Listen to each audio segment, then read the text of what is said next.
நம்ம வந்து veg role பண்ண போகிறோம். அதுக்காக கொஞ்சம் மைதா மாவு எடுத்திருக்கேன். அது கூட கொஞ்சமாக சால்ட்டு போட்டு ரெண்டுத்தையும் மிக்ஸ் பண்ணிவிட்டு இது கூட கொஞ்சம் தண்ணி கலந்து நம்ம இதை பிசைஞ்சிக்க போகிறோம். நம்ம நல்லா தண்ணி ஊற்றி இதை பிசைஞ்சிட்டோம். இதை பிசைஞ்சது வந்து லைட்டாக மேலே எண்ணெய் தடவி வச்சுருக்கோம். இது நல்லா சாஃப்டாக இருக்க மாதிரி பிசைஞ்சிக்கோங்க. அப்படி பண்ணும் போதே இப்படி உள்ளே போகணும். இது கொஞ்சம் நேரம் ஊறட்டும். இது நல்லா ஊறட்டும். இதுக்குள்ளே வைக்கிறதுக்கு நம்ம வெஜிடபிளில் மசாலா பண்ணிக்கலாம். உருளைக்கிழங்கும் பட்டாணியும் நல்லா வெந்துருச்சு. இப்படி உருளைக்கிழங்கு நல்லா பாருங்கள், நல்லா வெந்துருச்சு. இப்போ இதை நம்ம தோல்லாம் உரிச்சுக்கலாம். வந்து வெஜிடபிள் மசாலாவுக்கு கொஞ்சமாக சோம்பு போட்டுக்கிறோம். சோம்பு பொரிஞ்ச உடனே இஞ்சி பூண்டு பேஸ்ட் ஒரு அரை ஸ்பூன் போட்டுக்கிறோம். வெங்காயம், பச்சை மிளகாய், உருளைக்கிழங்கு. இப்போ இது கூட நம்ம வெங்காயம் போட்டுக்கிட்டோம், பச்சை மிளகாய் போட்டுக்கிறோம். வெங்காயம் பச்சை மிளகாய் வதங்கட்டும். இதில் கொஞ்சம் கறிவேப்பிலை போட்டுக்கலாம். நம்ம உப்பு போட்டுக்கலாம். ஒரு அரை ஸ்பூன் வெறும் கார மிளகாய் போட்டுக்கலாம்.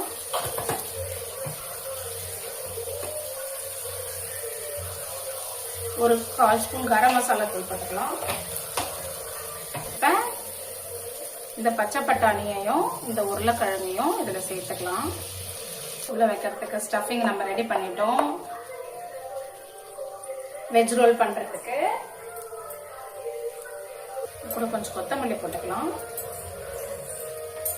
இதை நம்ம ரெடி பண்ணிட்டோம். இப்போ நம்ம பிசைஞ்சு வச்ச மாவை எடுத்து திரட்டி இதை நம்ம உள்ள ஸ்டஃபிங் வச்சு வெஜ் ரோல் பண்ணிடலாம்.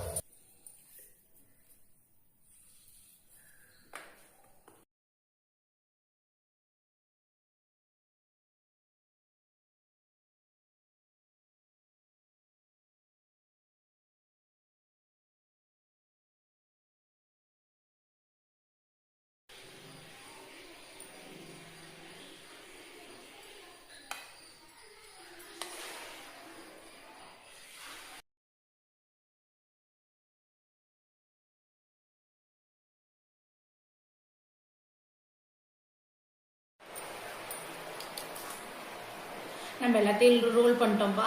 இது எல்லாத்தையும் நம்ம பொரிச்சு எடுக்கலாம். நல்லா எண்ணெய் காஞ்சிடுச்சு. இப்போ நம்ம இதில் ஒரு ஒரு ரோலாக போட்டுக்கலாம்.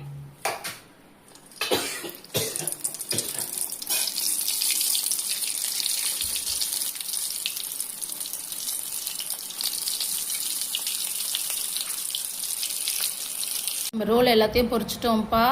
இப்போ இதில் வந்து கெச்சப்போட நம்ம தொட்டு சாப்பிட்லாம்ப்பா.